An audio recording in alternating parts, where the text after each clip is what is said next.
আমি সালাম এবং শুভেচ্ছা দিচ্ছি এবং সেই সাথে আমার সহকর্মী এবং দীর্ঘদিনের বন্ধু ব্রিগেডিয়ার জেনারেল হাসিনুর রহমান বীর প্রতীক, তার সাথে আমি আলোচনায় অংশগ্রহণ করতে যাচ্ছি। Thank you very much once again. Okay, Zia ভাই, আমি আপনাকে দিয়ে আলোচনাটা শুরু করি। আলোচনাটা হচ্ছে গতকালকের আমেরিকান ইম্পর্টেন্ট নিউজ পেপার, তারা বলছে যে গালফ স্টেট গুলো তাদের যে ইনভেস্টমেন্ট ছিল আমেরিকায়, ইনভেস্টমেন্টের অ্যামাউন্টটা হলো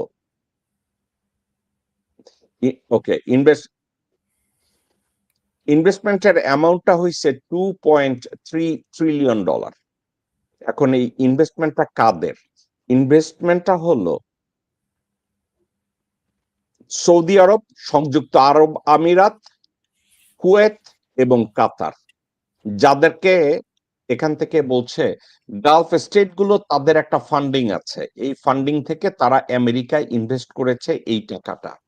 এখন প্রত্যেক দিন আমেরিকা কত টাকা খরচ করছে ইরান যুদ্ধের পিছনে, এই আইটেমাইজড খরচগুলো বিল করতেছে সৌদি আরব রে, বিল করতেছে আবুধাবি রে, দুবাই রে, কাতার রে, ওমান রে, তাদেরকে বিল করতেছে।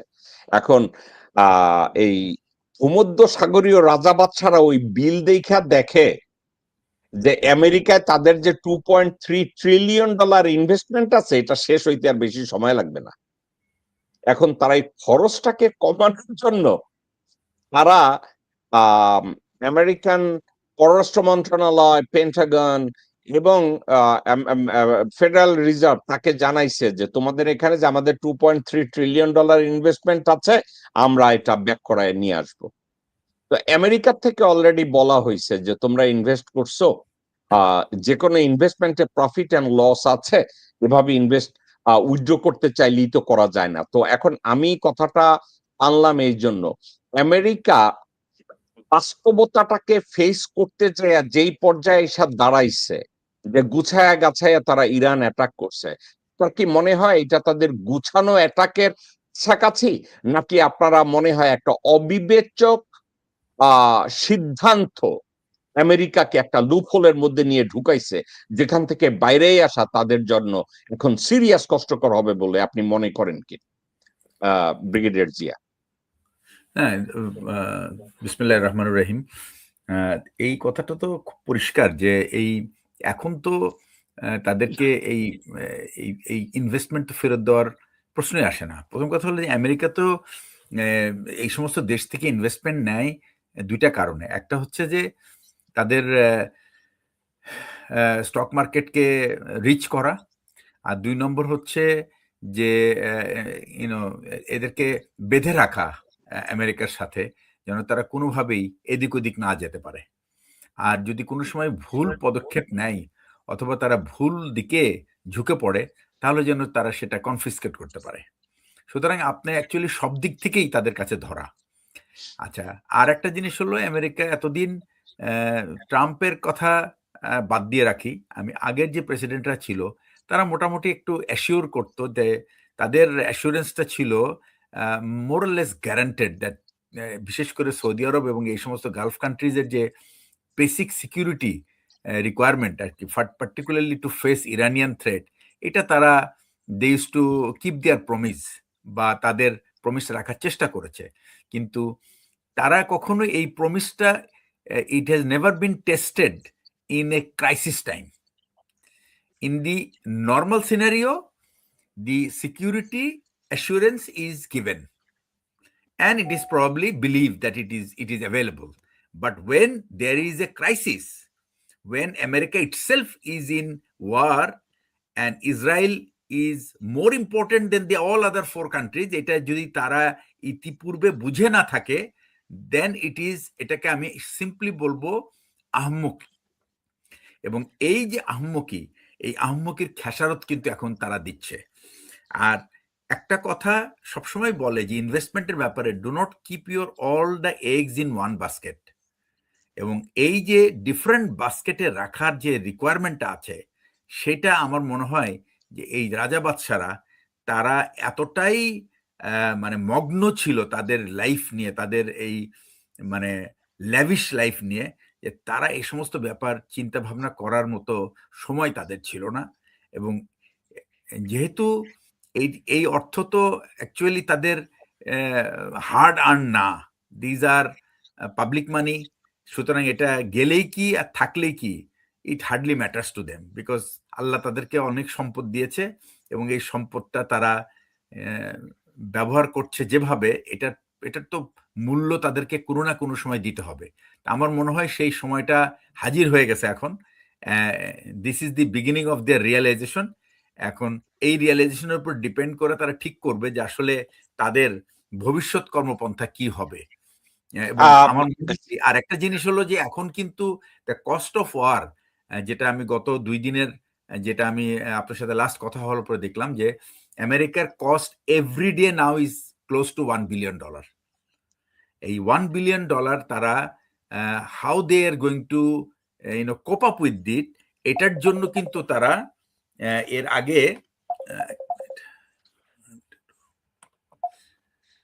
এর আগে যেটা করেছে সেটা হচ্ছে যে তারা চেষ্টা করেছে যে কংগ্রেসের কাছ থেকে এই ফান্ডটা নেওয়ার জন্য। কংগ্রেস এবং সিনেট দুই দুই দুই পক্ষই কিন্তু, বা দুইটা হাউসই কিন্তু ট্রাম্পের এই যে যুদ্ধের খরচ এটা দিতে তারা they were not ready, because দুইটা কারণ। একটা হচ্ছে যে before going into war they have not consulted, Trump has not taken a prior permission from Congress, authorization নেওয়া হয় নাই এবং সিনেটকেও ইনফর্ম করে নাই। যদি করেও থাকে তাহলেও সিলেক্টিভ কিছু কংগ্রেসম্যান এবং সিনেটরদের সাথে সে ডিসকাস, লাইক লিন্ডসি গ্রাহাম, তারপরে জি সিনেট মেজরিটি লিডারের সাথে হয়তোবা ইনফর্মাল কথা বলে থাকতে পারে, but formally he has not taken the approval of Congress and Senate to go into war. সুতরাং এটার প্রাইস কিন্তু ট্রাম্পকে দিতে হবে। এবং সেটা কিন্তু প্রথম পরীক্ষায় কিন্তু দেখা গেছে যে গতকালকে সিনেটে যে ভোট হয়েছে, authorization of war permitting to president, এটা কিন্তু has been denied by Senate. So এটা ভালো মতো সে আমার মানে বুঝে গেছে যে তার পক্ষে এখন এই বাজেট কালেকশন করা। তারপরও আমেরিকার বোথ দ্য হাউস আর very much, I mean defence ব্যাপারটা, বিশেষ করে মিলিটারির বাজেটটা তাদের কাছে খুবই নিয়ার অ্যান্ড ডিয়ার, এবং তারা এই মিলিটারি ফোর্সকে কখনো আনহ্যাপি করতে চায় না, because they serve the interest of the US government, এটার মধ্যে কোনো সন্দেহ নাই। এবং এই কাজটা যে তারা খুব আমি বলবো যে irrespective of which ever party is in power, doesn't matter, actually all the elected members of both the houses are very keen to provide the support to their men who are fighting in the frontiers. কিন্তু এই যুদ্ধটার ক্ষেত্রে তারা একটু অন্যরকম, এই জন্য যে because এই যুদ্ধটা it was not actually, it is an uncalled for war. এই যুদ্ধ তারা কোনোভাবেই মেনে নিতে পারছে না এবং আমেরিকার মানুষ এটাকে মেনে নিতে পারছে না, বিকজ এই যুদ্ধে তাদের সাথে they were never threatened by Iran. America was never threatened by Iran. Iran কিন্তু এই এত বছর ধরে তারা কখনো কিন্তু আমেরিকাকে টার্গেট করেনি আনলেস দে ওয়ার অ্যাটাকড, এবং যেটা হয়েছে গত জুন মাস থেকে শুরু হয়েছে। তারপরেও কিন্তু জুন মাসেও কিন্তু they were very very controlled in using their delivery means on the US target. যদিও USA has done the damage, কিন্তু তাদের প্রাইমারি টার্গেট ছিল কিন্তু ইসরায়েল, এবং তারা একটা আই উড সে দ্যাট একটা সিম্বলিক একটা অ্যাটাক করেছিল, কাতারে একটা দুইটা বম ফালাইছে এবং সেটাও তাও ইনফর্ম করেছে। It is a joke that এই মিসাইল মারার কোনো অর্থ হয় না, যেটার আগেই US has actually move out all their assets, এবং it has landed but it has not caused much damage to them. But এবারের ক্ষেত্রটা কিন্তু কোয়াইট ডিফারেন্ট। এইবারে কিন্তু they have not accepted this because this was an initiated war by Israel, এবং Israel has actually forced the America, particularly President Trump, to go into Iran and start bombing. এবং এখানে বলা হচ্ছে যে the last moment পর্যন্ত কিন্তু এই যে ওমানের যে ফরেন মিনিস্টার, যে নাকি he was the negotiator, between Iran and USA, এবং তারা কিন্তু পুরো ডিলটাকে শেষ করে they came to Iran to discuss with the supreme leader that what they are going to agree upon. It was almost a resolved issue. কিন্তু Netanyahu যখন বুঝতে পারছে যে এটা একটা রিজলভ হয়ে যাচ্ছে, তাহলে তো তার তো তার যে পরিকল্পনা এটা তো ভেস্তে যাচ্ছে। এটা যেন ভেস্তে না যায় এই জন্য সে কি করলো, before this was resolve he started taking action, এবং এই তখন কিন্তু ইরান এবং সেই অ্যাকশনটা ছিল এতই ফ্যাটাল যে Iran could not accept anything, because তাদের supreme leader was killed, and with all the senior officers, when they were discussing the issue of getting into an agreement with Iran and America, এই সময়ে তারা এই কাজটা করেছে, এবং এটা একেবারে চরম বিশ্বাসঘাতকতা তাদের এই গুড জেস্টারের সাথে। এই জন্য ইরানিয়ান মানুষ কিন্তু এবার কিন্তু তারা পুরো জাতি হিসেবে তারা কিন্তু আমেরিকার বিরুদ্ধে দাঁড়ায় গেছে। তারা এখন ভুলে গেছে যে তাদের রেজিম তাদের উপরে কত অত্যাচার করেছে। সুতরাং এই ব্যাপারটা পুরো জিনিসটাই কিন্তু আমি বলবো, যদি there is a বাবলিং আর কি, মানে এটা একটা বুদবুদ আছে যে এই আক্রমণের পিছনে সবচেয়ে বেশি ভূমিকা পালন করেছে এই সৌদি যুবরাজ এবং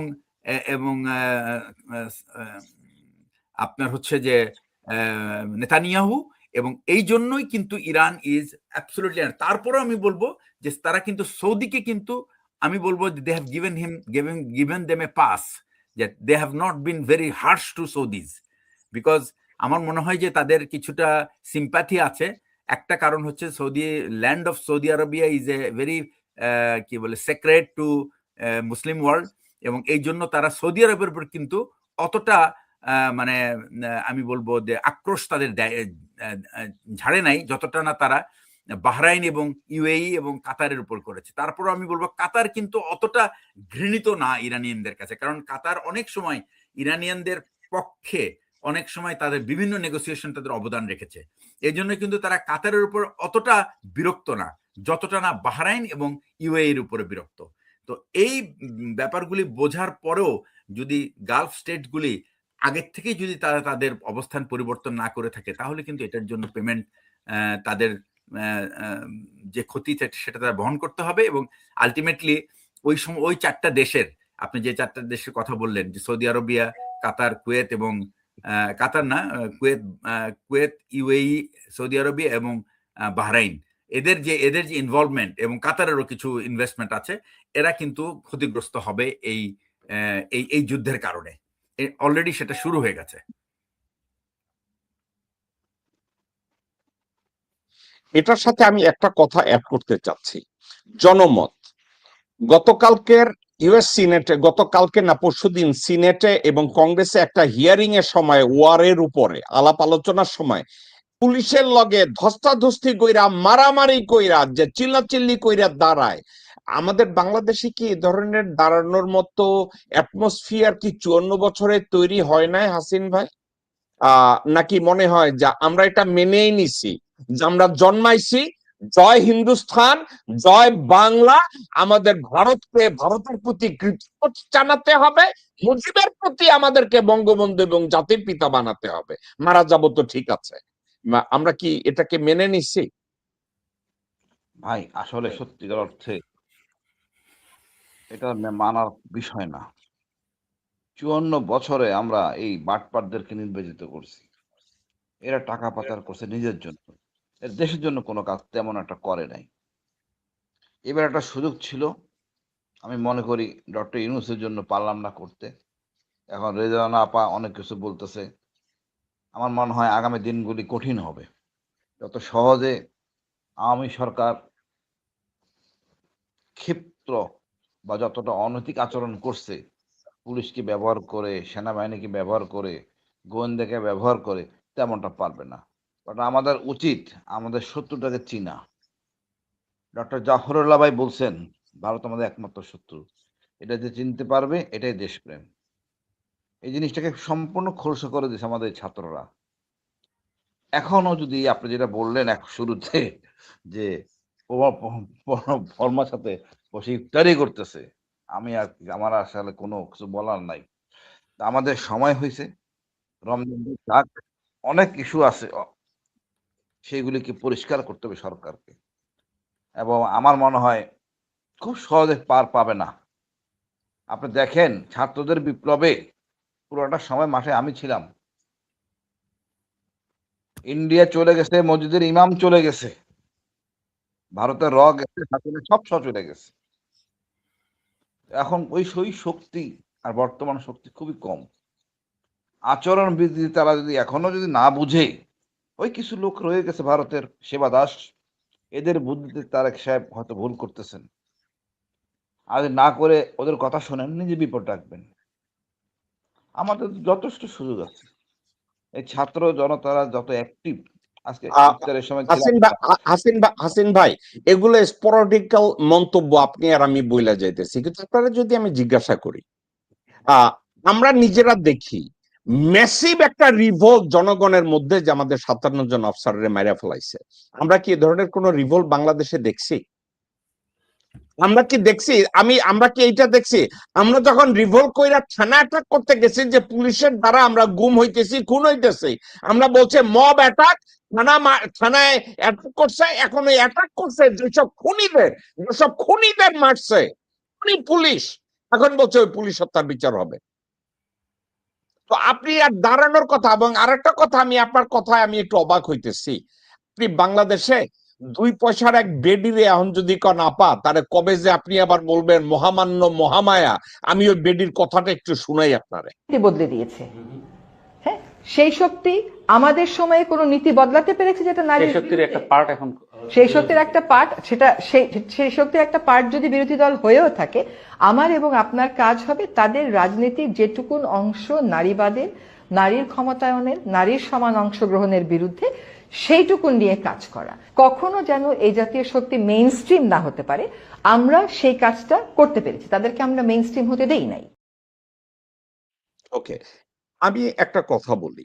আমরা অনেক সময় দেশে বলি হাসিন ভাই, যে শিক্ষিত লোক নাই, যার জন্য তত্ত্বাবধায়ক সরকার অথবা অন্তর্বর্তীকালীন সরকার হইলে আমরা বাংলাদেশিরা, আমাদের একটা এক্সপেকটেশন থাকে, যেখানে কিছু দেশপ্রেমিক নীতিবান শিক্ষিত লোকজনদেরকে আনেন, যারা আমাদের ভুলগুলোকে শোধরাইয়া আমাদের দেশটাকে জন্য একটা সঠিক ট্র্যাকে নিয়ে আসে। এখন আমরা ডক্টর মোহাম্মদ ইউনূসের সম্পর্কে অনেক সুপারিশ করছি, অনেক আন্দোলন করছি, ইউনূসের মতো একজন শিক্ষিত গ্রহণযোগ্য মানুষ যেন আমাদের সরকারটাকে চালায়। উনি আসার পরে এই রিজওয়ানার মতো উচ্ছিষ্ট এক বেটিকে আইনা বসাইয়া বাংলাদেশের এতদিন সে যত কাজ কারবার করছে, লোকজন ভিডিও বানাইছে যে এই বেডি লন্ডনে কিসিং বুথ খুলছিল। কিসিং বুথ আপনি বুঝেন কিনা জানি না। ওই যারা স্কুল কলেজে লেখাপড়া করতে যায়, তো মেয়েদেরকে বলে যে আমার কুইক একটা ফান্ড রেজ করতে হবে। কুইক ফান্ড রেজ করতে হবে কেমনে? তো স্কুলে দাঁড়ায় বেডি, এক মাইয়া দাঁড়াইয়া বলে যে আমি 1 সেকেন্ড, তুমি যদি আমারে 5 সেকেন্ড কিস করো তাহলে তোমার $20, আমারে $20 দিতে হইব। আর তুমি যদি 10 সেকেন্ড কিস করো তাহলে তোমার 50 টাকা দিতে হইব। আর যদি 3 মিনিট কিস করো তাহলে তোমার 200 টাকা দিতে হইব। কিসিং বুথ খুইলা দাঁড়ায়। এই সৈয়দা রেজওয়ানা হাসান এই কিসিং বুথের টিচার। যেই বেটি বলছে যে ইলেকশনটা, এই পুরা ইলেকশনটার উপরে কি মনে হইলো জানেন? যে কাপড় জাগাইয়া পেশাব কইরা দেয় না। আমার মনে হয় ইলেকশন রেজাল্টটার উপরে এই রিজওয়ানা হাসান পেশাব কইরা দিল। আমি কি ভুল বললাম হাসিন ভাই, নাকি অত্যন্ত অভদ্রভাবে বললাম রোজার মাসে? না, আপনি যাই করুক, রেজওয়ানাকে ধন্যবাদ দিব যে কথাটা সে বলে ফেলছে। এটা যে আমাদের জন্য কত বড় হাতের হয়ে দাঁড়াইছে, এদেরকে আমরা চিনতে পারছি। সুশীল হিসেবে গালি দিতাম, এখন আমরা একবার ভারতীয়, মানে যা বলা দরকার সবটাই দিব। তুই সামনে পাই ডিম ছুঁড়ে মারবো, কিছু না থাকলে ঢিল মারবো। এটা আমাদের সবার মধ্যে আসবে। এদের জন্য তো নির্বাচন, এই নির্বাচন জিরো। এখন তো প্রশ্ন আসবে, আমরা নতুন নির্বাচন চাই। সময় আমার মনে হয় মাহে রমজান যাক, অনেক কিছু ফয়সালা আদালতে যাবে, অনেক কিছু পরিষ্কার হবে।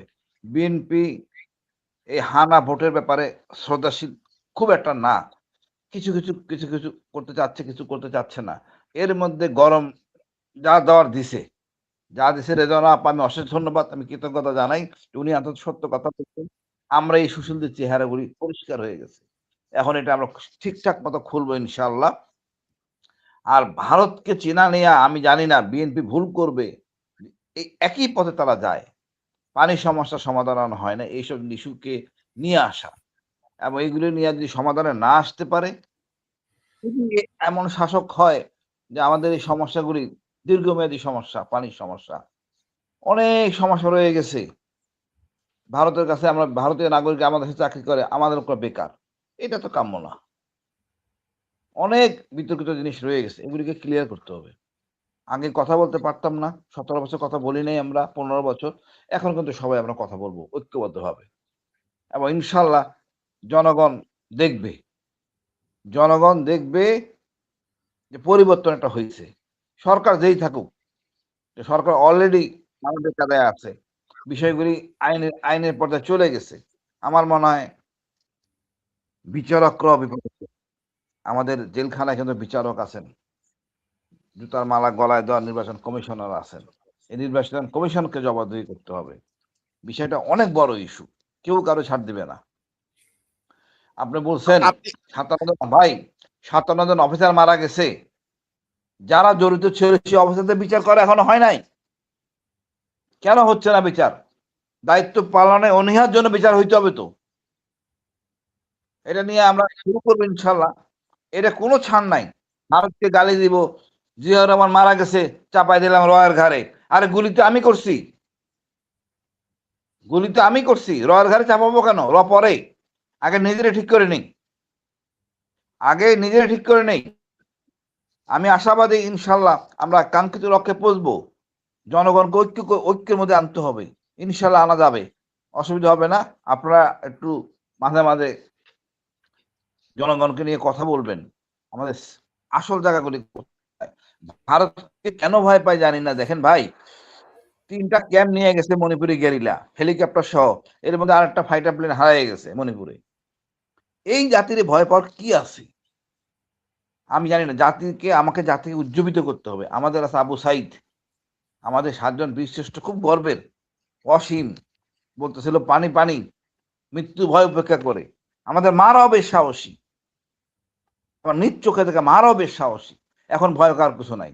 বিএনপি ভুল পথে যাবে, আমাদের জনগণ রুখে দেবে ইনশাআল্লাহ। হাসিন ভাই, আপনি আপনি একটা কথা বলছেন যে আমরা রিজওয়ানার কাছে কৃতজ্ঞ যে রিজওয়ানা সত্য কথাটা বলছে। আপনার কথাটা আমি শুনলাম, কিন্তু আমার প্রশ্নটা আপনার কাছে আসবো, কিন্তু আমি জিয়া ভাইয়ের একটা মতামত চাচ্ছি এটার উপরে। জিয়া ভাই, প্রশ্ন জি দুইটা। আমরা অন্তর্বর্তীকালীন এবং তত্ত্বাবধায়ক সরকারের সময় আমরা অ্যাটলিস্ট একজন শিক্ষিত, যোগ্য, জ্ঞানী, গুণী, দেশপ্রেমিক মানুষকে খুঁজি যে ভুয়া রাজনীতিবিদরা যা ভুল করছে এইটাকে শোধরাইয়া একটা সঠিক রাস্তায় আনবে। তাইলে আমরা এই অন্তর্বর্তীকালীন এবং তত্ত্বাবধায়ক সরকারের মধ্যে এক উৎকৃষ্টকে আনলাম, নিঃসন্দেহে লেখাপড়া করা। সে এসে এখন দেখা গেছে আমরা ভণ্ডামি জানি এবং ভণ্ডামির চরম পর্যন্ত পৌঁছতে পারি। তাহলে ভবিষ্যতে এই সুশীল, এই শিক্ষিত, এই সচেতন, অভিজ্ঞ এসবকে আর এনে বাংলাদেশে ইলেকশন করার বা তত্ত্বাবধায়ক সরকার গঠন করার, অন্তর্বর্তীকালীন গঠন করার মতো আর কেউ থাকলো? জিয়া ভাই, প্রথম কথা হচ্ছে কি, আসলে না আমরা অনেকগুলি জিনিস আমি বলবো যে যারা আমরা এখন কথা বলছি এই সমস্ত ব্যাপার নিয়ে, এই যে কথা হচ্ছে যে একটু আগে ব্রিগেডিয়ার হাসিন বললেন যে বিক্রম মিশ্রি কি এই যে ইয়েকে নিয়ে প্রণয় ভার্মা, প্রণয় ভার্মাকে নিয়ে ইফতার করছি, এটা দেখতে এটা কি উনি কি ভুল করছেন কিনা। আসলে কিন্তু কেউ ভুল করছে না। এটা যদি কেউ বলে যে আমরা কিন্তু যদি ভাবি যে এনারা ভুল করছে, no, they are not doing mistake, they are doing it deliberately, খুবই ইচ্ছাকৃতভাবে করছে। এটাকে ভুল ভাবার কোনো কারণ নেই। এবং আমি খুব দেখি যে আপনার যারা কমেন্টে আছে তাদেরকে অনেকে বলছে যে আমরা তারেক জিয়াকে দেশপ্রেমিক ভাবছি, এই সেই।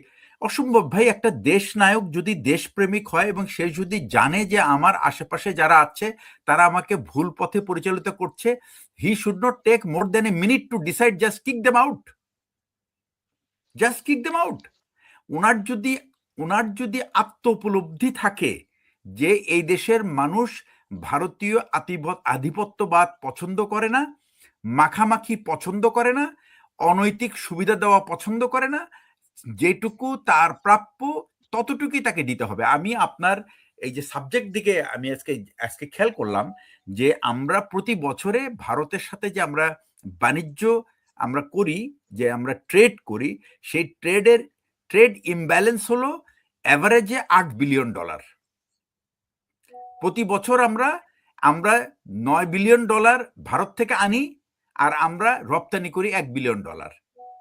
তাহলে এবং ভারত কিন্তু আমাদেরকে এই অভিনয়টা গত দীর্ঘ 10-15 বছর ধরে করে গেছে। তারা একটা বিরাট লিস্ট দিবে যে আমরা তোমাদের দেশ থেকে সব আমদানি করতে রাজি আছি, এবং এমন লিস্ট ধরায় দিবে সেই জিনিস আমি তৈরি করি না। আমি যে জিনিসটা তৈরি করি সেটা কিন্তু তার লিস্টে নাই। আমি যা রপ্তানি করতে পারবো সেটা কিন্তু তার লিস্টে নাই। আমি যা তৈরি করি না ওই লিস্টটা আমাকে ধরায় দেয়, তুমি পারলে এগুলি আমারে দাও, আমি কিনবো তোমার কাছ থেকে। এটা হলো এক ধরনের, দিস ইজ কল্ড এন, এটাকে অমিশন বলা যায় না।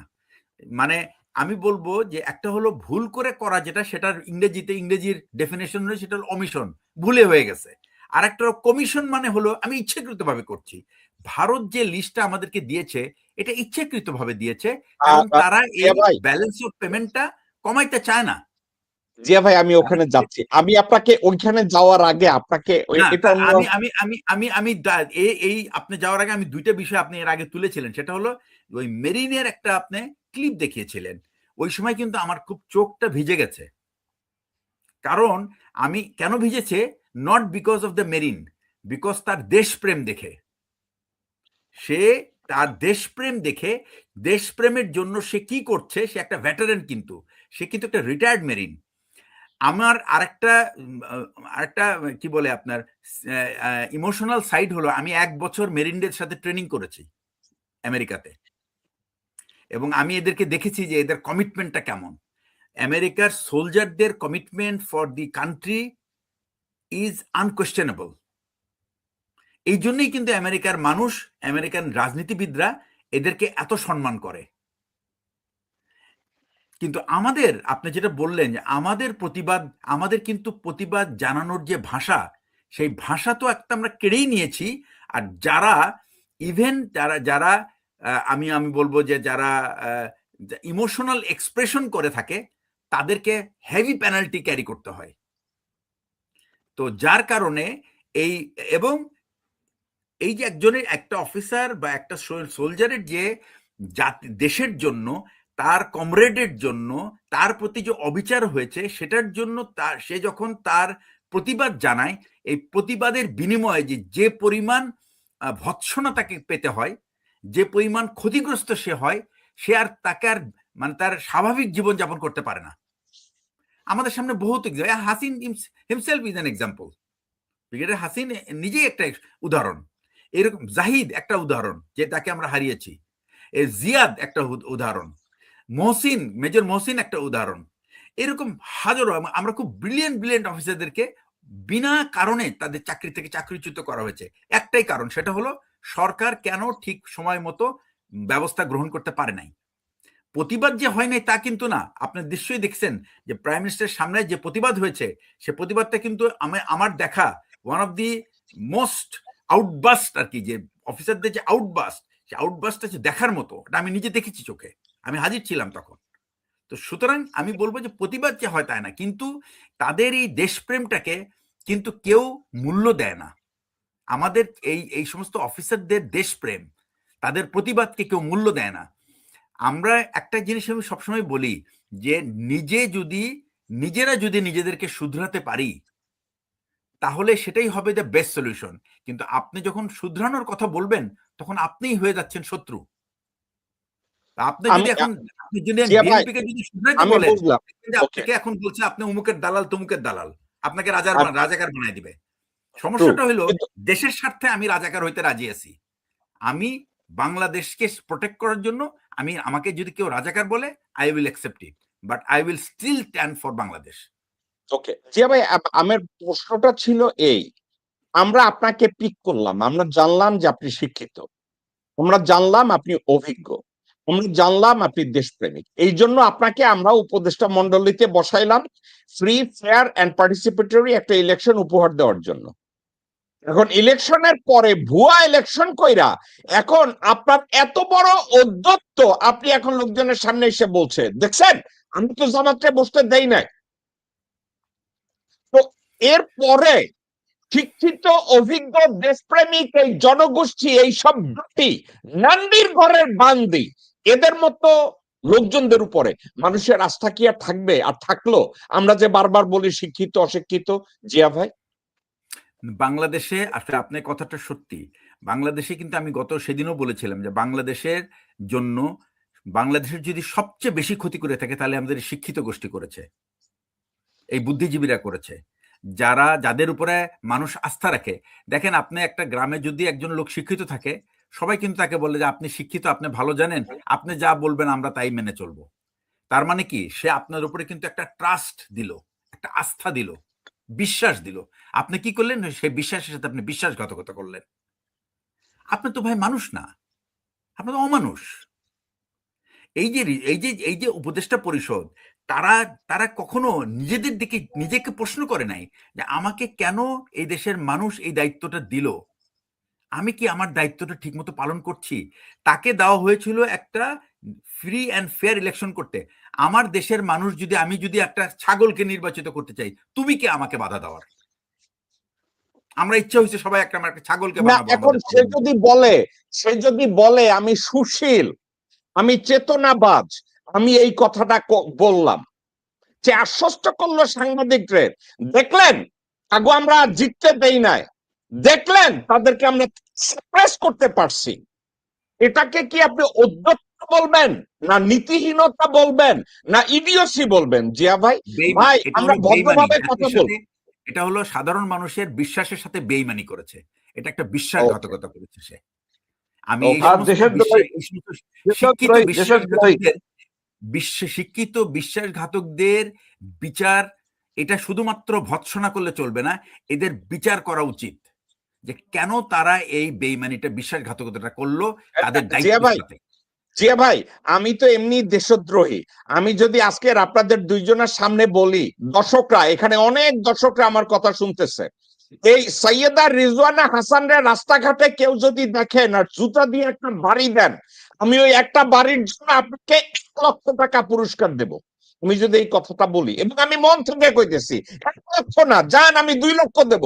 এই রিজওয়ানার দেখলে যদি জুতা দিয়া বাড়ি দিয়ে দেয়, এটা যদি কেউ বাড়িটা দেয়, এটা কি অন্যায় হবে হাসিন ভাই? ভাই অন্যায় না, আমি সুযোগ পেলে আমি এটা ছেড়ে দিব। তার হাতে কথা আছে। হাদি বিচার নিয়া যখন বাজার উত্তপ্ত, এই রেজাওনা এসে বলছে আমাদের হাদি চত্বরে, অর্থাৎ শাহবাগ চত্বরে, যে সব ঠিক হয়ে গেছে, কোনো সমস্যা নাই, 7 দিনের মধ্যে বিচার হয়ে যাবে। আসলে এই ব্যক্তি, আমি মনে করি এখন এই মহিলা এই অপকর্মের সাথে জড়িত, হাদি হত্যার সাথে জড়িত, তাকে এই মামলাও অন্তর্ভুক্ত করতে হবে। আর এই আসলে মহিলা দেশদ্রোহী। অ্যাপয়েন্টেড ভাই। জিয়া ভাই এবং হাসিন ভাই, আপনাদেরকে একটা কথা মনে করায় দেই। ভাই 1 সেকেন্ড, কোর্টের থেকে আমার একটা কল আসছে, আমাকে 1 সেকেন্ড সময় দিবেন please।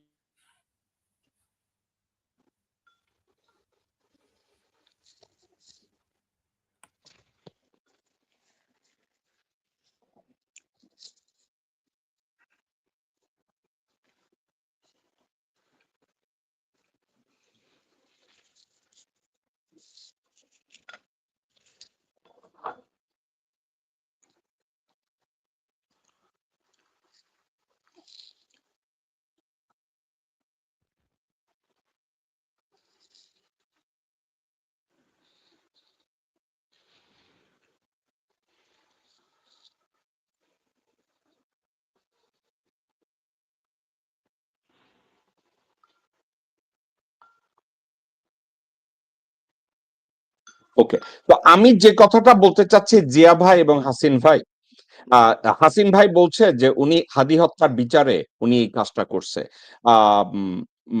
হাসিন ভাই, this individual was being picked up by Walker, she got blessed by Walker. এখন এই মহিলা যদি বলে যে হাদি হত্যার বিচার সব ব্যবস্থা হয়েছে, যেখানে নূরের গায়ে হাত তোলার পরে তার গায়ে যে হাত তুলছে ওই ব্যক্তির বিষয় নিয়ে যখন আইন মন্ত্রণালয়তে এবং প্রতিরক্ষা মন্ত্রণালয়তে কথাবার্তা হয়েছে, ওই মিটিং এ রিজওয়ানা ছিল, যদিও তার পোর্টফোলিও ওখানে থাকা অ্যালাউ করে না, কিন্তু তারপরেও ছিল। এক। দুই, জিয়া ভাই এবং হাসিন ভাই, আপনাদেরকে আমি বলি, আপনার মনে আছে ডোনাল্ড ট্রাম্প নির্বাচিত হওয়ার সাথে সাথে বলছিল আমেরিকা থেকে এত মিলিয়ন ডলার বাংলাদেশে গেছিল, 1 মিলিয়ন না 1.5 মিলিয়ন কত একটা টাকা গেছিল, কিন্তু টাকাটা নিছে এটা খুঁজা পায় না, টাকাটা নিছে কে এটা কিন্তু খুঁজা পায় না। জিয়া ভাই পাইছিল, আমি জানি কি জানেন আপনারা পাইছেন কিনা, এই সৈয়দা রিজওয়ানা হাসানের নট ফর প্রফিট অর্গানাইজেশন এই টাকাটা নিছিল বাংলাদেশে ভুয়া বানোয়াট কাজ করার জন্য আমেরিকার কাছ থেকে ধান্দালি করে এই টাকাটা এই বেটি নিছে। এই বেটি প্রথম কথা হইতেছে চরিত্রহীন একটা উচ্ছিষ্ট, যে কিসিং বুথ খুলছিল লন্ডনে। ভাই আমি যোগ কইরা কইতেছি না, এই বেটিরে ছোট করার জন্য কইতেছি না, কিসিং বুথ সুমার জন্য বুথ খুলছিল এই বেটি, এবং আকাম কুকুম যা করছে আমেরিকার টাকা মাইরা খাইছে, নট ফর প্রফিট কইরা বিদেশিদের টাকা আইনা মাইরা খাইছে। এখন আপনাদের কাছ থেকে উপদেষ্টা থাকাকালীন বহু ঘুষের তার সম্পর্কে বহু ঘুষ খাইছে, এমন বহু চিল্লাচিল্লি আছে। এখন আপনাদের সব চিল্লাচিল্লির পাশায় আঙ্গুল দিয়া সে এখন কইতেছে দেখছো নির্বাচনটারেও আমরা জগা খিচুড়ি বানায় দিছি, জামাতকে আমরা ক্ষমতা আইতে দেই নাই। তো ভবিষ্যতে কি বিশ্বাস করার মতো আমাদের আর কেউ থাকবে কর্নেল হাসিন? আসলে আমরা ভুল করছি, প্রথম থেকে আমরা সন্দেহ করতেছিলাম এই কিছু লোক ছিল যারা ওয়াকারের, ওয়াকার তো চাইবেই আওয়ামী লীগকে আনতে, ভারতকে সাহায্য করতে। এর মধ্যে দেখেন কিছু সত্য কথা বেরিয়ে যায়। যেন ওয়াকার যখন ফজলে আলী আকবরের সাথে কথা বলতেছিলেন, ভারতীয় সেনাপ্রধান লাইনে আছে। আচ্ছা, কতটা আহম্মক হইলে ওই শব্দটা ভারতীয় সেনাপ্রধানের টেলিফোনে লাইনে আছে, কতটা বলা দরকার আছে? বলতে পারতো অন্য কর। এদের আপার চেম্বারও কিছু নাই, মনের মধ্যে কিছু নাই, এরা আপাত মস্তক শালা ভারতীয়। হাসিন ভাই আমি এদের জন্য আপনাদেরকে আগে হাসিন ভাই আপনারা আমি একসময় জিজ্ঞাসা করছিলাম ভাই, কর্নেল টু ব্রিগেডিয়ার বা প্রত্যেকটা স্টেপে captain to major, major to lieutenant colonel প্রমোশনের আগে আপনাদের করা হয়, ফিজিক্যাল টেস্ট করা হয়, মেন্টাল টেস্ট করা হয়, এগুলো করা হয়। ওয়াকার তো ফিজিক্যালি ফিট ছিল না প্রমোশনের জন্য, তারা এই পর্যন্ত আনছে কেমনে? আপনি আজকের কইতেছেন তার উপরেও কিছু নাই মাথায়ও কিছু নাই, ওরে বানাইছি তো এই জন্য যে ওর উপরে কিছু নাই মাথায় কিছু নাই। এখন আপনি এই কথা বললে লাভ আছে? ওরে বানাইছে এই জন্য একটা গেট দরকার, একটা গেটিস বসায় দিছে। আজকে আমি আমার কথাটা একটা জায়গায় জানেন ভবিষ্যতে কি হবে? ভবিষ্যতে এই যে আছে না আবার ওই যে তত্ত্বাবধায়ক সরকার তো আসবে 4 বছর পরে, একটা কথা আপনি মনে রাখেন, উপদেষ্টারা জুতার বাড়ি খাবে। এই রিজওয়ানা সৈয়দা রিজওয়ানা হাসানের মতো বেডিরে কইব তুই চাপড় উঠা, দেখি তোর প্যান্টির কালার কি, তুই মাগি তুই তো এখান থেকে বাইরে যাই কইবি যে একটা ভুয়া ইলেকশন করছি। এটা যদি জনগণ বলে তখন কিন্তু অন্যায় হবে হাসিন ভাই? অন্যায় তো হবে না, এতদিন যান কেন ভাই? 4 বছর আপনি খালি রমজানটা পার হতে দেন। যে সমস্যাগুলি রয়েছে এগুলি তো সমাধানে আসতে হবে। আপনার জুলাই বিপ্লবকে সম্মান করতে হবে, তারপরে রেজাউন অ্যাড্রেস। আমি জানি না কি হবে, কিভাবে সামাল দিবে এবং কি করণীয় উচিত। এরপর বিডিআর ইস্যুটা ওপেন আপ করতে হবে। এটা কিন্তু স্বাধীন কমিশনের রিপোর্ট, ওখানে পরিষ্কার বলা আছে কারা অপরাধী, এদেরকে আইনের আওতায় বিচার শুরু করতে হবে। তো অনেক পেন্ডিং ইস্যু। ওকে, একটা কথা এবার অপ্রাসঙ্গিক না প্রাসঙ্গিক, জিয়া ভাই আপনাকে জিজ্ঞাসা করব, আপনি একটা রাডার দেখেন, আমেরিকান একটা রাডার কাতারে। সো এই কাতারে যে আমেরিকান রাডারটা বসাইছিল, এই রাডারটা বসাইয়া তারা পুরা গালফ স্টেটে মুসলমান দেশগুলো কোথায় কি করতেছে তাদেরকে দেখতো, ইরান কি করতেছে, ইরাক কি করতেছে, সবাইকে কি করতেছে। তো এখন ইরানি যোদ্ধারা তারা সিদ্ধান্ত নিছে রাডারটার উপরে পেশাব করে দিবে, তারা পেশাব করে দিছে। দেখেন তাদের পেশাবের রং আবার লাল, দিছে পেশাব কইরা। এখন ওইখানে তো তারা পেশাব করছে, এবার আপনার দেশের সশস্ত্র বাহিনীর ওয়াটারের নুনি কতটুকু লম্বা আর কতটুকু ছোট এটা মাপার জন্য রাডার বসায় গেছে। হাসিন ভাই, মানে ভাই, আল্লাহ অশেষ রহমত, এটা তো ভারতের অংশই করে নিত আর কয়দিন পরে। সংসদে বলতো এত বাজেট খরচ করার কি দরকার, আমরা দেশকে উন্নয়ন করি, সেনাবাহিনীর পিছনে এত খরচ করার দরকার নাই, আমরা কৃষিতে উন্নয়ন করি, জনগণের জন্য উন্নয়ন করি, আমরা আগে স্বয়ংসম্পূর্ণ হই, আপাতত আমরা ভারতের সাথে থাকি। সবাই বলতো এক বাক্যে হ্যাঁ, সঠিক সিদ্ধান্ত, আল্লাহ বাঁচাইছে। আমাদের যে সংসদ ভবন, হ্যাঁ বলেন পরে সবাই চিৎকার দিবে হ্যাঁ, এমন হয়ে যেত। কোথাকার মইনু আহমেদ বলে বসতো ভারতের সেনাবাহিনী আক্রমণ করবে, আরে আক্রমণ করতে চাইলে আক্রমণ করা সম্ভব, আর এটা বিশ্বাস করলো। আমি মনে করি এখন আমরা কথা বলতে পারতেছি ভাই, এটা বিশাল বিশাল একটা ব্যাপার। এই আবু সাইদের কাছে আমি সেলুট, কথা বলতে পারতেছি চিৎকার দিয়া, যে কোনো জায়গায়, এই মেট্রো স্টেশন বলেন বাইরে বলেন, বলতে পারতেছি। এটা আমার সবাই, এটা আমি মনে করি সবাই এখন বলে কথা, নিঃসন্দেহে বলে, নির্ভয়ে বলে।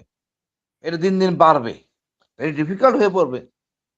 এই যে যা দেখালেন ছবি টবি, আমরা খোঁজ খবর নেই, ইনশাল্লাহ আমরা এগুলি সেলিব্রেট করবো ইনশাল্লাহ। ওকে জিয়া ভাই, কাতারে রাডার বসাইছে, ওই রাডার কিন্তু কাতারিরা ভাঙ্গে নাই, অন্য কেউ এসে ভাঙ্গা দিতে হইছে। আর আমাদের দেশে এই যে রাডার গুলা বসাইছে, এই রাডার কি অন্য কেউ আইসা ভাঙবে আপনার মনে হয়, নাকি আমাদের ভাঙ্গার মতো কোমরে তাকত আছে, না অলরেডি ডায়াবেটিক্স দিয়ে আমাদের সশস্ত্র বাহিনীর ধ্বজভঙ্গ হইছে, কোনটা? না, ব্যাপারটা হলো কি যে এই রাডারটা কিন্তু ইন্ডিয়ান রাডার না। এটা যেটা করেছে যে যে রাডারটা কিন্তু আমাদের, কিন্তু ওরা এগ্রিমেন্ট করেছে যে they would like to get the data of from this radar. আপনি ডেটাটা ডিসকানেক্ট করে দেন, ডেটাটা আপনি ডিনাই করেন, তাহলেই তো আমাদের কাজে, বিকজ রাডার তো আমাদের দরকার আছে, রাডার তো আমাদের পয়সায় লাগানো হয়েছে। জিয়া ভাই, একটা জিনিসের ইনফরমেশন পাই, আমি চাচ্ছি আমি আর আপনি এক পেজে আসি। হায়দ্রাবাদ হাউসে যেই রাডারের চুক্তিটা হয়েছে, যেখানে ওয়াকার বসা ছিল, ইন্ডিয়ান ফাইন্যান্সে ইন্ডিয়ান টেকনোলজিতে রাডার বসানো হবে, এবং ওই রাডার গুলোই বসানো হয়েছে ভাই। আপনি যদি চান আমি আর্টিকেলটা পাঠিয়ে দেব। আমাদের রাডারের দরকার আছে। যখন এই প্রস্তাব আসছে, তখন বাংলাদেশ থেকে বলা হয়েছে এই রাডার গুলোতে তো আমাদের সভরেন্টি নষ্ট হবে, আমাদের প্রাইভেসি নষ্ট হবে। আমাদেরকে বোঝানো হয়েছে যে আমরা যদি অন্য কোন শক্তির দ্বারা আক্রান্ত হই, তাইলে আমাদেরও এই রাডারের দরকার আছে। এইটা নিয়ে দুইজনের ভাই, এইটা নিয়ে দুইজন অফিসার অবজেকশন দিছিল, এবং দুইজন অফিসারের একজনকে মেরে ফেলা হয়েছে। আর একজন সচিব ছিল, প্রতিরক্ষা সচিব, হাসিনার পা চাটা, সেও গ্যাং করতেছিল, সিভিলিয়ান, তাকেও মাইরা ফেলাই নিয়ে হয়েছে। আপনি যেটা বলছেন আমাদেরও রাডার দরকার, আমাদের রাডার দরকার কিসের জন্য? ভারতকে ওয়াচ করার জন্য। আমাদের কি রাডার দরকার অন্য কেউ থাইল্যান্ড, সিঙ্গাপুর বা ব্যাংকক আর চায়না কোন জায়গায় কি করবে এটা দেখার জন্য, না ইন্ডিয়ারে ওয়াচ করার জন্য? না, রাডার তো অ্যাকচুয়ালি ব্যাপারটা হচ্ছে কি যে আপনার তাহলে আপনি দেখেন তাহলে সমস্যাটা কোথায়? সমস্যাটা ইজ নট উইথ সশস্ত্র বাহিনী, সমস্যাটা হচ্ছে উইথ দি গভর্নমেন্ট। গভর্নমেন্টের অ্যাটিটিউড। গভর্নমেন্ট যদি নিজেই সারেন্ডার করে, তাহলে আপনি তো military can, what military can do, military Zia ভাই স্টপ, জিয়া ভাই বেয়াদবি নিয়েন না, ওইখানেই আপনি থামেন। না জিয়া স্যার, আমি আজকে আমি কইটি বলি, জিয়া স্যার আপনি তো জানেন বিডিআর কমিশন কি হয়েছে। এই যে অধ্যাপক শরীফ না থাকলে, পুলিশের আইজিপি আকবর না থাকলে, আরেকজন আছে, তিনজন না থাকলে এই কমিশনটা হইতো যেভাবে আমরা পাইছি। আমরা সমস্যা তো আমাদের অফিসাররা দিয়েছে, মানে সবকিছু বিক্রি করে দিচ্ছে ভারতের কাছে। হাসিন ভাই, ইনকোডিং যেন ফজলে আকবর, সরি এলএম ফজলু, উনিও চান না এটা এমন কিছু হোক, বাধ্য হয়েছে করতে। এখন আমাদের ভূমিকা হবে সরকারকে বাধ্য করা ইন্ডিয়ান হইতে। এটাই আমাদের কাজ, এই আমাদের মিশন। ওকে হাসিন ভাই এবং জিয়া ভাই, আমি আপনাকে থামাইছি অন্য একটা কারণে। হাসিনা যখন হায়দ্রাবাদ হাউসে যাইতেছিল, তখন সেনাপ্রধান, প্রতিরক্ষা সচিব তারেক সিদ্দিকী এবং আরো দুইজন জেনারেলকে সাথে নিয়ে গেছে, এবং যাওয়ার আগে গণভবনে তাদেরকে ব্রিফ করছে যে তোমরা বেশি তর্ক করতে যাবে না ওইখানে, তোমাদের যদি normal. Oh by the way, একজন এমপি ছিল, ওই এমপির নাম এই মুহূর্তে আমি বলবো না, লোকটার উঠে মেরে ফেলাইবো। এবং একটা কথা, হাসিন ভাই এবং জিয়া ভাই, ওই মিটিংটা যেই এমপির কথা বলতেছি আপনি শুনলে কিন্তু অবাক হবেন, সে কিন্তু আওয়ামী লীগের এমপি। আওয়ামী লীগের এমপি হায়দ্রাবাদ হাউসে হাসিনার সামনে বসে বলছে না, এটা এই ধরনের এই চুক্তি আপনি এখানে করতে পারেন না আপা, এই ধরনের চুক্তি করলে আমাদের আর কিছু থাকে না আপা। আপনি কি জানেন ওই ব্যাটারে হাসিনা বগলে লয়ে লয়ে হাঁটতো। ওই মিটিং এর পরে ওই ব্যাটারে বগলে নেওয়া তো দূরে থাক, এসএসএফ আর আশেপাশে বলে দিছে ওর জন্য গণভবনের সাইড পাশে আর পাড়া দিতে না পারে। সো যেটা বলছে, গভর্নমেন্ট যখন সারেন্ডার করে, গভর্নমেন্টের প্রোটোকল কি ভাই? গভর্নমেন্ট এই রাডারের কি বুঝে আমার একটু কন্ত? মোদির মতো হারামজাদা আর হাসিনার মতো মাগি এই রাডার নিয়ে কি বুঝে?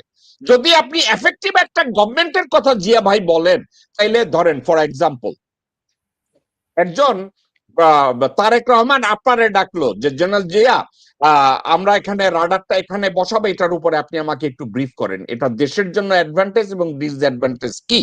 আপনি তাকে কাউন্সেলিং করবেন, আপনি বলবেন যে প্রাইম মিনিস্টার এখানে আনলে আমাদের রিস্ক এইটা, আমাদের অ্যাডভান্টেজ এইটা। সার্বিক অর্থে বিবেচনা করলে এই রাডার বসাইলে ইন্ডিয়া যদি ডাটা নেয় এখান থেকে, then we don't have any privacy, we are not going to have any security against India, we cannot take any measure against India because India will data before us, তারা এটার উপরে analysis করে আমাদের উপরে attack করবে। এই অ্যাডভাইসটা আপনি prime মিনিস্টারকে করবেন।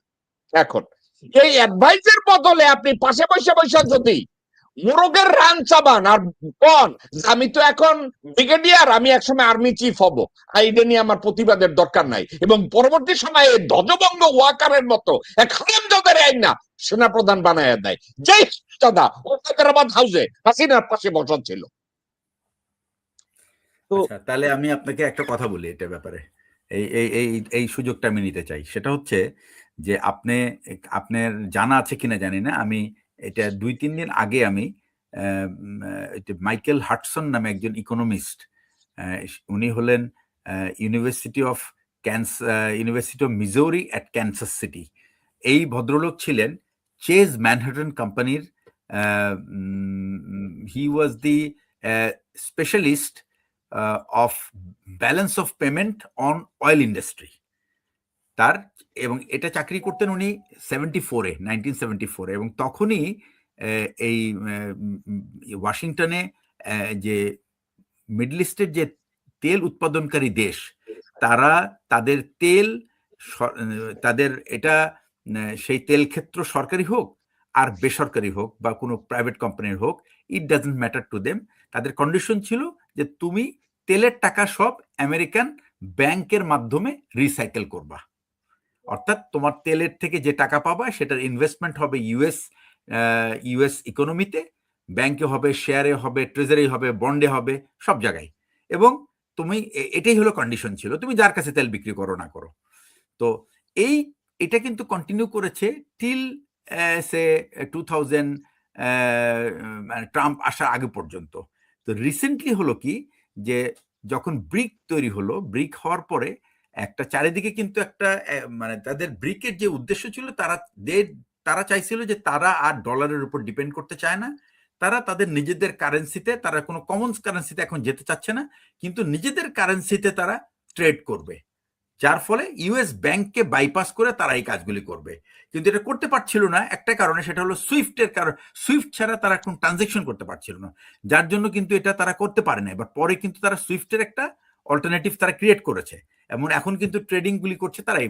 তো এইটার পরে 2025 সালের ডিসেম্বরে national security council অ্যাডভাইজড the president that আমরা আমেরিকা এতদিন বলে এসেছে যে প্রত্যেকটা দেশ সার্বভৌম হওয়া উচিত এবং সেখানে একটা গণতান্ত্রিক পরিবেশ বিরাজ করা উচিত। তাতে হবে কি, সেই দেশটা তার নিজের ভাগ্য তারা নিজেরাই ঠিক করতে পারবে। কিন্তু এইবারের ব্রিফিংয়ে তারা বলেছে যে আমরা যে কথাটা এতদিন বলে এসেছি, এটা আমাদের জন্য একটা বিরাট বিপদের ক্ষেত্র তৈরি করেছে। এই দেশগুলি যদি সার্বভৌম হয় তাহলে তারা তাদের সিদ্ধান্ত নিজেরা নিতে পারবে এবং বেশিরভাগ ক্ষেত্রেই এই সিদ্ধান্তগুলি চলে যাচ্ছে আমেরিকার ইন্টারেস্টের বাইরে, অথবা আমেরিকার ইন্টারেস্টকে হার্ট করছে। তো তার এক্সাম্পল কি?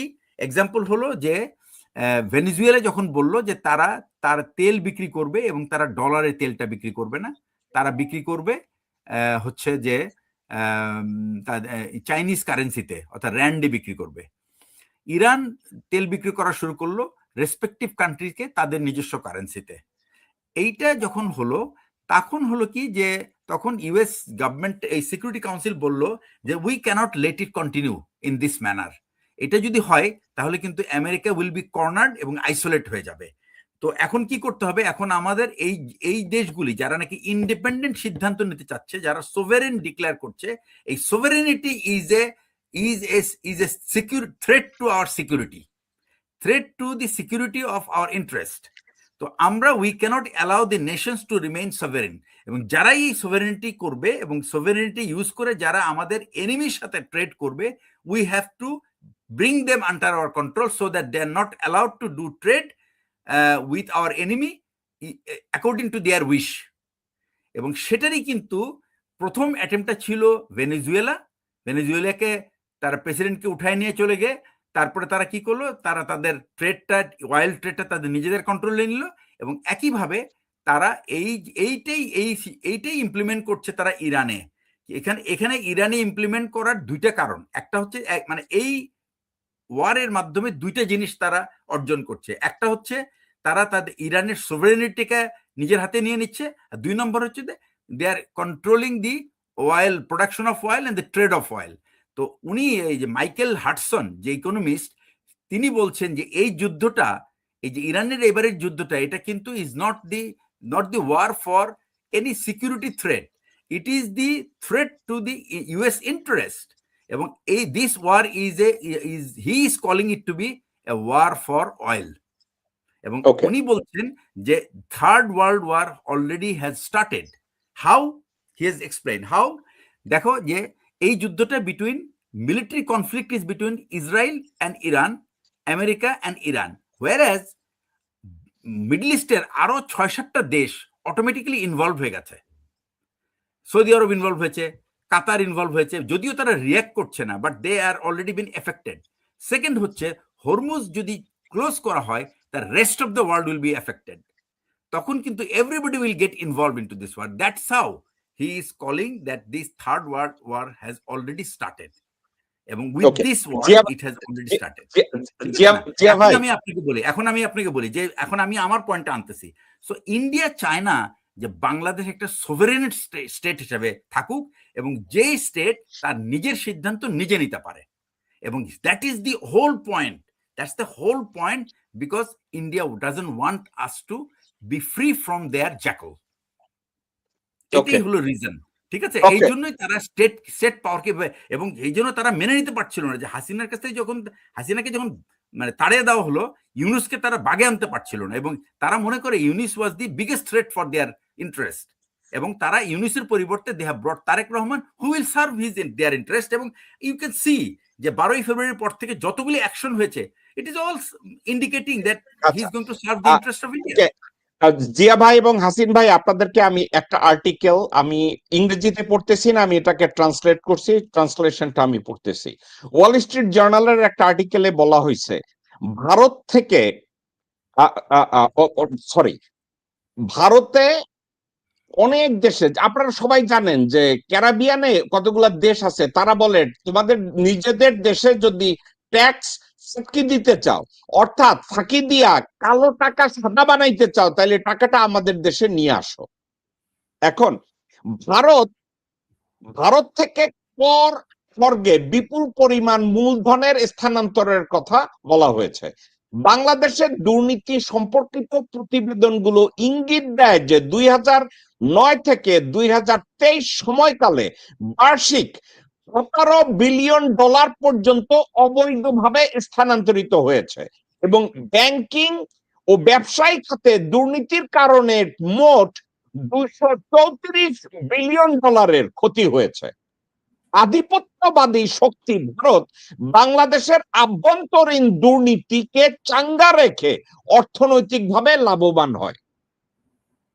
এখন ভারত চায় না আমাদের সভারেন স্টেট থাকুক, কিন্তু আমাদের গোরখোদক আব্বাস,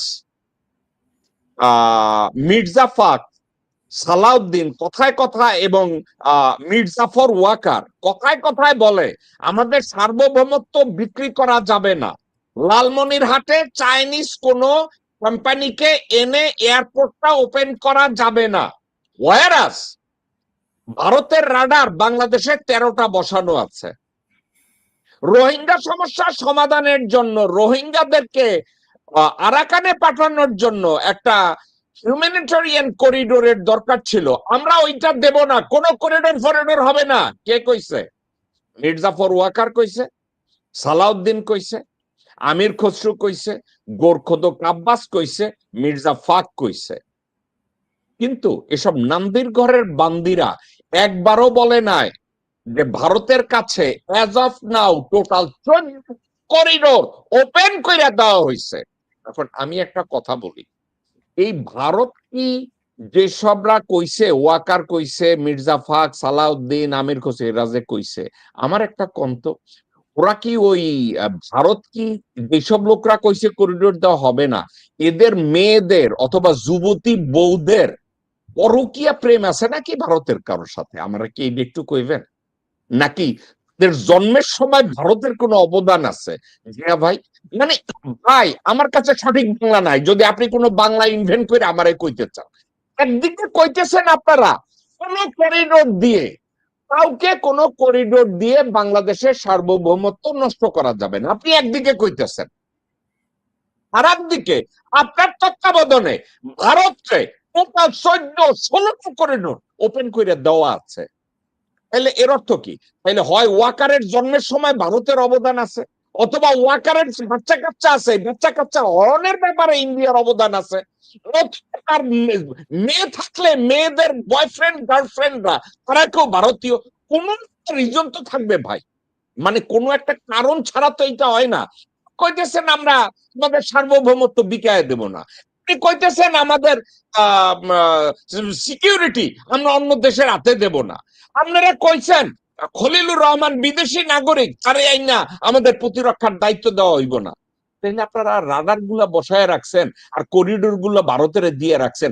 ভারত কি আমাদের বাংলাদেশি কারো মায়ের পরকীয়া প্রেমিক, নাকি সন্তান পরকীয়া প্রেমিক, নাকি বউয়ের পরকীয়া প্রেমিক?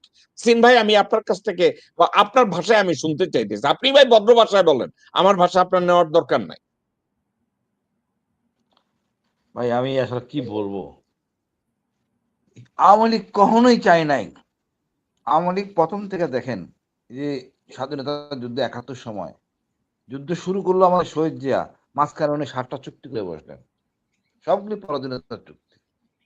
এরপরে যা কিছু করছে, রক্ষী বাহিনী বানানো, আমাদের মুক্তিযুদ্ধ হত্যা, সবগুলি ভারতের স্বার্থে করছে। এরপরে এই যে তারা মানে 96-এর পরে যে নির্বাচন আসলো, 75 যে 15ই আগস্টে বিপ্লবীদের বন্দী করলো। তারপরে দেখেন এই যে 17 বছর 16 বছর আসলো, কার জন্য? শুধু তো আমরা করে দিছি। এবং এই 1/11-এর সময় আওয়ামী লীগ মানে ভারত পুরা সম্পূর্ণ শক্তি দিয়ে ইনভেস্ট করছে আমাদের এখানে। এখন পর্যন্ত হাসিন ভাই অন্যদিকে যান, আমি সরাসরি আপনার একটা কথা জিজ্ঞাসা করি। একমাত্র সেনাবাহিনীর সহায়তায় ভারতীয় আধিপত্যবাদকে এই নির্বাচনের মাধ্যমে আবার ফেরত আনছে, এই কথাটা সত্য না মিথ্যা? সেনাবাহিনী শুধু একা না, ভাই আমি আপনার সাথে একমত না। আমি একটা কথা আপনারা বলি, আসিফ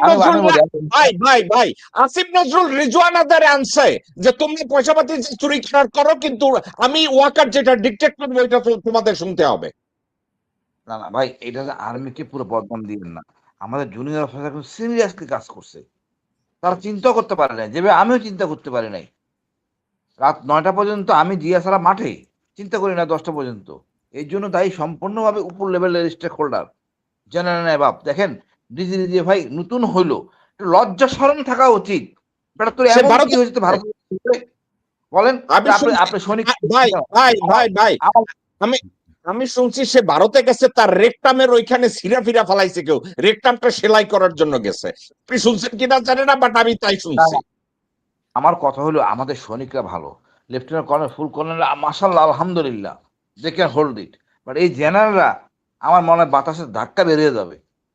এই বদমাইশি এখন সৈনিকরা খেপে যায় নাই। যে বিপ্লবের কথা, যে বক্তৃতার কথা, যে আউটবাস করছিল অফিসাররা সেনাকুঞ্জে, জিয়া স্যার ছিলেন ওখানে, ওখানে সরে আসি নাই, এখন মাঠে আছি, আমরা দেখতেছি কি করে। হাই লেভেল লিমিটেশন আছে, ওকার কয়দিন, সাথে কয়জন আছে, কত বড় সাহস হলে মনে করে যে মুশফিক ছেলেটাকে এখন এএফডি বানানো হলো পিএসও। ডক্টর ইউনূস স্বাক্ষর করার পরও তাকে র্যাঙ্ক দেয় নাই ওয়াকার। ওয়াকার এত বড় সাহস কেমন হয়? His simple staff, defence secretary, defence minister তো ইউনূস। আর কথা হলো এই তাহলে পর্যায়ে জিয়া ভাই, না না, তাহলে ভাই জিয়া ভাই 2 মিনিট আগে বলছে সরকার সারেন্ডার করলে আর্মির কিছু করার থাকে না। তাহলে এখানে আপনি যদি বলেন ডক্টর মোহাম্মদ ইউনূস সিগনেচার করে দিছে, র্যাঙ্ক দেয় নাই, তাদেরকে পোস্টিং দেয় নাই, ওয়াকার কথা শুনে নাই, করতে দেয় নাই, তাহলে আমি ভুল কি বললাম? একমাত্র আর্মি ব্যবহার কইরা, আর্মির প্রতিষ্ঠানটাকে ব্যবহার কইরা, সশস্ত্র বাহিনীকে ব্যবহার কইরা ইন্ডিয়ান হেজেমনি আবার বাংলাদেশে রিস্টাবলিশ করা হয়েছে। জিয়া ভাই, আমার এই মন্তব্যটা ভুল হইলে আমার একটু ব্যাখ্যা করেন। আমরা স্বৈরাচারকে খাদাইছি 2024 আগস্ট মাসে। বাংলাদেশের সশস্ত্র বাহিনীকে ব্যবহার কইরা, সশস্ত্র বাহিনীর ওয়াকারের নেতৃত্বে 25 থেকে 30 জন জেনারেল একত্র হইয়া ভারতীয় আধিপত্যবাদকে ভুয়া একটা নির্বাচনের মাধ্যমে আবার ফেরত নিয়ে আসছে। আমি এইটার ব্যাপারে ব্লেম তো আসবেই মিলিটারির উপরে, ব্লেম তো আসবেই, কারণ আপনি ভাই ভাই ভাই আপনি ব্লেম বলবেন কেন? আপনাকে আমি একটা কথা বলি, আমি আপনাকে ব্লেম হইতেছে there is a rumour not has been proven yet. কিন্তু আমি আপনারা বলতেছি লালমনিরহাটে এয়ারপোর্ট ওপেন করবে, খলিল সাহেব ওইখানে উদ্বোধন করতে যাবে, ওয়াকার বইলা দিল দেশি কোন নাগরিক নিয়ে সার্বভৌমত্ব নষ্ট করা যাবে না, ওই কাজ বন্ধ করতে হবে। ওয়াকারের ইশারায় লালমনিরহাট জেলায় 2টা না 3টা থানা লুট করা হইলো নেতৃত্বে। আপনি আবার কেমনে বলেন যে ভাই ব্লেম আসবে? এটা তো ব্লেম না, সরিতারাই সাথে ইনভলভ। তো এটাকে আপনি কি বলবেন? আমি যদি বলি, হ্যাঁ, হাসিন ভাই যেটা বলছে, হাসিন ভাই, আমি আমার পয়েন্টটা বলি আমি আপনাকে, আমি কেন বলতে পারছি না এটা, I have no knowledge about that. আপনি যেটা বললেন এটা যদি আপনার কাছে খবর থাকে তো you can always come up with this conclusion.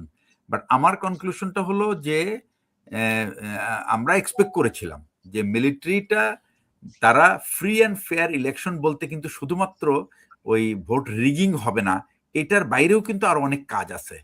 তো যেটা আমার মনে হয় এই কাজটা যদি তারা চোখ বন্ধ করে থাকে, এই এই এই ইলেকশন ইঞ্জিনিয়ারিং এর যে ব্যাপারটা এখন ডিসকাস হচ্ছে, এই সময় যদি তারা চোখ বন্ধ করে থেকে থাকে তাহলে তারা দায়িত্ব অবহেলা করেছে, কোনো ডাউট নাই। এবং এইটার মাধ্যমেই ভারতীয় আধিপত্যবাদ ফেরত এসেছে। এবং জিয়া ভাই আপনি চোখ বন্ধ করে থাকা কিন্তু দায়িত্বে অবহেলা না। হ্যাঁ, আমার কথা ভাই বাংলা শব্দটা এটা না, দায়িত্ব অবহেলা হইতেছে তারা এটা বুঝে নাই দায়িত্ব অবহেলা করছে, আরেকটা হইতেছে ইচ্ছাকৃত ভাবে চোখ বন্ধ করে রেখেছে, it's a parts of conspiracy. আপনি ভাই অবহেলাটা, এই অবহেলা শব্দটা দিয়ে তাদেরকে কেন বেনিফিট অফ দ্য ডাউট দিতেছেন জিয়া ভাই? না না, বেনিফিট ডাউট দিচ্ছি না আমি। আপনি অ্যাজ এ লয়ার আপনি জানি আপনি এগুলি শব্দ ব্যবহার আপনি পছন্দ করবেন না, আই নো দ্যাট। বাট আমি যেটা বলতে চাচ্ছি যে আপনি you are from your point of view are absolutely right. আমার কথাটা হচ্ছে যে সে যদি চোখ বন্ধ, ইচ্ছাকৃতভাবে চোখ বন্ধ করে থাকে, ডেফিনেটলি এটা একটা বিরাট অপরাধ। বললাম না, জাতির সাথে বিশ্বাসঘাতকতা। ওকে, I like that word. I like that word. জাতির সাথে বিশ্বাসঘাতকতা। এবং আমরা এক্সপেক্ট করতে পারি না যে বাংলাদেশ মানে সশস্ত্র বাহিনীর মতো একটা বাহিনী কিভাবে তারা বাংলাদেশের মানুষের সাথে, বাংলাদেশের ভোটাধিকারের সাথে তারা বিশ্বাসঘাতকতা করতে পারে। এবং আমরা তো শুধু সেনাবাহিনী কেন, আমরা অ্যাকচুয়ালি সরকারের কোনো মেশিনারিজই আমরা উই ক্যানট একসেপ্ট। তাহলে তো তাদের তো ওখানে থাকার কোনো যৌক্তিকতা নাই। অ্যাকচুয়ালি ব্রিগেডিয়ার হাসিন যেটা বললো যে এই যে যারা ফিল্ডে কাজ করে তাদের কিন্তু আসলে এই রেসপন্সিবিলিটিটা তাদেরকে কিন্তু আপনি দায়ী করতে পারবেন না। এটা দায়ী করতে হবে তাদের যারা নাকি পার্ট অফ দ্য কনস্পিরেসি, তারা যারা এটা জেনে শুনে তারা তাদেরকে এই জায়গা থেকে বিরত রেখেছে, ওই দায়িত্ব পালন থেকে, অর্থাৎ যেখানে ইঞ্জিনিয়ারিং হতে পারে সেই জায়গা থেকে তুমি সরিয়ে রেখেছে তাকে। এটা হলো ডেলিবারেট কনস্পিরেসি। আমি যদি জানি যে এই মাধ্যমে, ঘষাঘষির মাধ্যমে, কাউন্টিং বন্ধ করার মাধ্যমে আমি ফলটাকে পাল্টাবো, তাহলে as a custodian of the public vote, এই যে মানুষ যে ভোট দিয়েছে এই ভোটের দারোগা হিসেবে, ভোটকে রক্ষাকারী হিসেবে আমার উচিত সেখানে সম্পূর্ণ ফলাফল প্রকাশ না হওয়া পর্যন্ত আমার ফিজিক্যালি হাজির থাকা এবং নিশ্চিত করা। এই কাজটা আমি বলবো যে ইচ্ছাকৃতভাবে এটাকে নজরআন্দাজ করা হয়েছে, এবং ইচ্ছাকৃত নজরআন্দাজ করার কারণে পুরো বাংলাদেশের এবারের সবচেয়ে ফেয়ার ভোটটাকে একটা কলঙ্কিত করা হয়েছে। আমি এরপরে ফেয়ার ভোট হয়, ফেয়ার কাউন্টিং এর পরেও যদি জামাত হারতো, বিএনপি জিততো, আমাদের কারোই কোনো সন্দেহ থাকতো না, কারোই কোনো প্রশ্ন থাকতো না।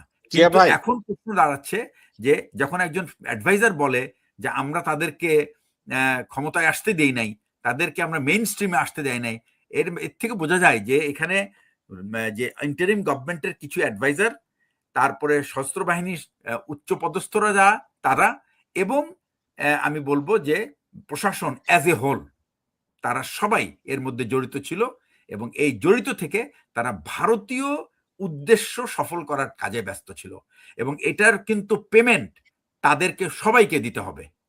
এটা শুধু সময়ের ব্যাপার। সাধারণ মানুষ কিন্তু তারা তাদের প্রতি বিশ্বাসঘাতকতার প্রতিশোধ তারা নেবে। ওকে, জিয়া ভাই এবং হাসিন ভাই, আপনাদেরকে আমি যে একটা কথা বলি নাই, কথাটাকে আমি বলতে চাই না, আমি আপনাদের সামনে ভিডিও অডিও শেয়ার করে আমি আপনাদেরকে দেখাবো। জিয়া ভাই এবং হাসিন ভাই একটু মনোযোগ দিয়ে আমার কথাটা শুনবেন। 4 জন ডিসির সাথে আমার কথা হয়েছে, 4 জন ডিসি, এবং 4 জন ডিসি আমাকে বলছে যে তারা ভোট গণনা নিয়ে, কনফিউশন নিয়ে, মারামারি নিয়ে যখন চিফ ইলেকশন কমিশনারকে বলছে যে আমরা এই ভোটের রেজাল্ট এই মুহূর্তে এই সেন্টারে এইভাবে সার্টিফাই করতে পারি না, we need more time to evaluate and reinvestigate this matter. এখন উনি এই কথাটা নির্বাচন কমিশনকে বলছে। নির্বাচন কমিশনকে যখন এই কথাটা বলছে জিয়া ভাই, হাসিন ভাই, ওই ডিসি সাহেবরা আমাকে বলছে যে এরপরে ডিজিএফআই থেকে তাদের ওখানে ফোন গেছে।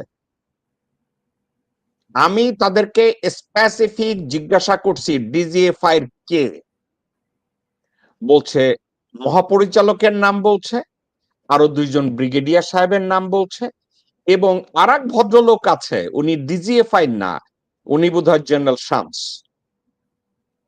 এবং ওয়াকারের অফিস থেকে সরাসরি ডিসিদেরকে বলা হয়েছে আপনাদের এই রেজাল্ট আপনারা কি দিবেন তাতে কিছু আসে যায় না, আমাদের এখানে অলরেডি তালি ফাইনাল হয়ে গেছে, জাস্ট আনুষ্ঠানিকতার জন্য এই মুহূর্তে যা আছে এটারে সাইন করে পাঠাইয়া দেন।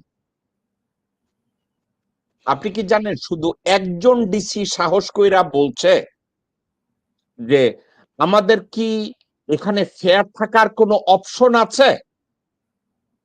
এবার আপনাকে বলি, তাকে বলছে আপনি বান্দরবনে গিয়া ফেয়ার থাকেন, আপনারা ওখানে পাঠানো হবে। এখন তাইলে একটা কথা বলি, আপনারা মারিও পুজোর গডফাদার পড়ছেন।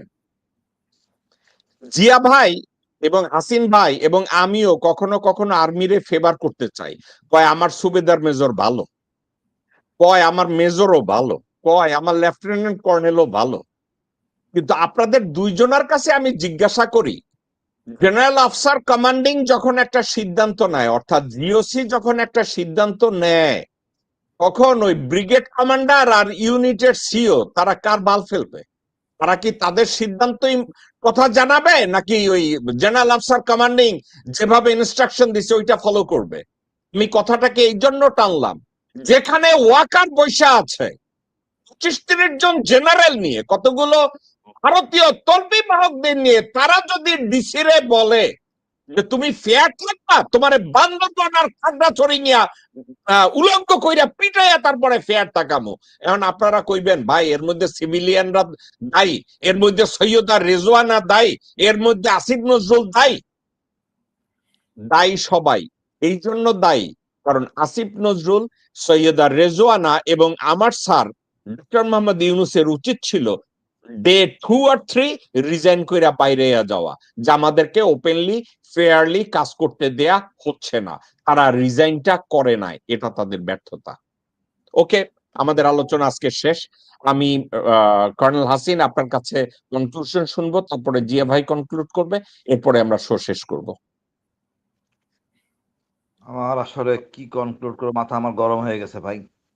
এখন আমি যে সন্দেহ করতেছিলাম জিয়া স্যারও জানে ডিজিএফআইয়ের গোয়েন্দারা জড়িত, নামও আমরা বলছি আগে।